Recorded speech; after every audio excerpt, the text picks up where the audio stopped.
Hi everyone, this is Deb Tim, a Canadian girl, and today we are looking at the Anubias Barteri. This is the next episode in the profile series I'm doing on plants that I have in my aquarium, so please stay tuned.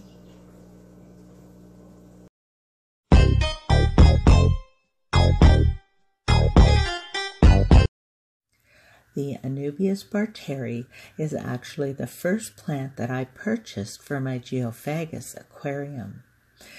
Even with all the advice, I did my due diligence and researched the needs of this plant to make sure I would have what it needs and it would provide my tank with what I was looking for.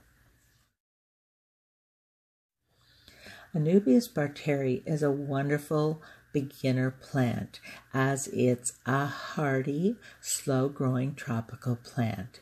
It is native to areas throughout Western Africa.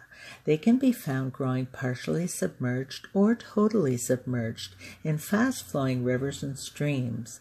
Being a resilient aquatic plant, it adapts to a wide variety of aquarium setups.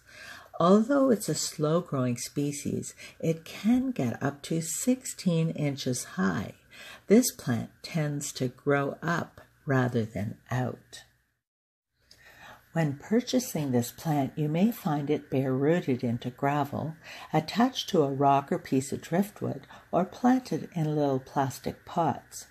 You would be looking for healthy, dark, rich-colored leaves, a thick rhizome, and good root system. Avoid plants with damaged leaves, holes in the leaves, or any signs of algae. Caring for this plant is quite simple. It's best not to plant it in substrate.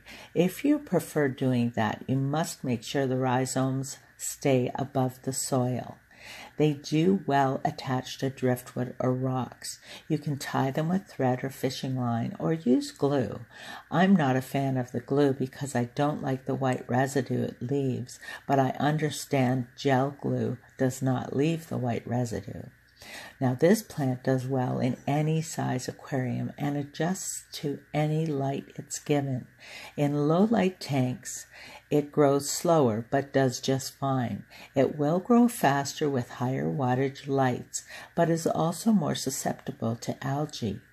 The Anubias Barteri has been found to grow in almost any conditions. It can even survive in complete darkness for long periods of time. It's a hard kill. Propagation of the Anubias is not difficult. You will need a sharp instrument to cut through the rhizome.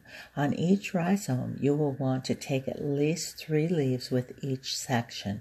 The new cutting can be attached or tied down to something, or you can let it float to develop a good root structure. Anubias is a very popular plant that comes in many varieties.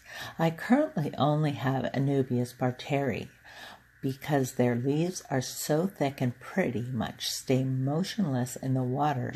It's a great spot for algae to grow. Keeping this plant in shaded areas of the tank will help in this area.